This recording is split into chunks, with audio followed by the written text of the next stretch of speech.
A consignment note is a really important document to any carrier. A consignment note effectively performs two functions. Firstly, it evidences a contract between the carrier and the consignor for the transport of goods.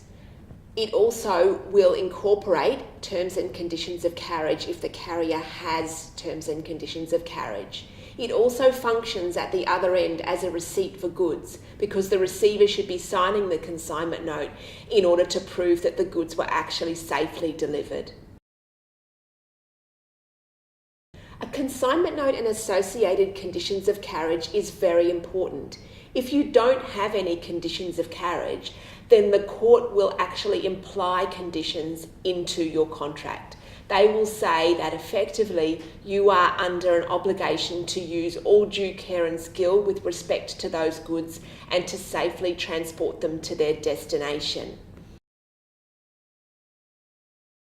Even if you're a subcontractor to a principal carrier and you damage goods, you can still be sued by the owner of those goods. This can happen even though you have no actual contract with the owner of those goods and don't even know the owner. This is because of a legal principle called bailment. And there's an earlier alert in this series that explains what bailment is.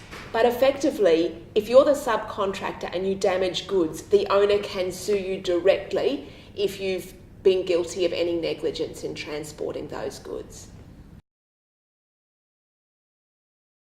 If you don't get a consignment note and associated conditions of carriage signed, it'll be very difficult for you to rely on those conditions because effectively the customer hasn't seen the terms and conditions before they agree to allow you to transport the goods.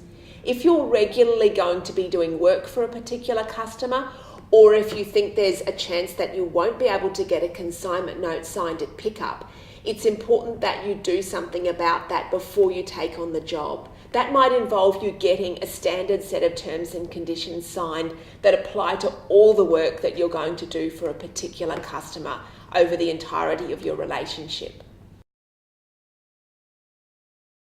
Simply having terms and conditions that purport to exclude all of your liability to customers and to say that the goods are completely at the customer's risk will not always protect you.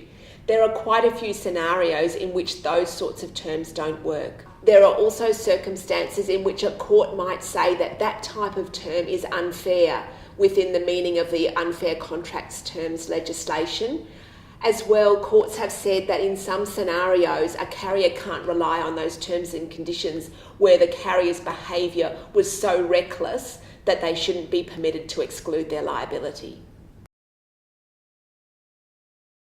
It's really important that when you are developing terms and conditions that you're going to have your customers agree to, that you get some legal advice. Simply copying someone else's terms and conditions that aren't specifically designed for your scenario can create problems. So we encourage you to get some advice in this area.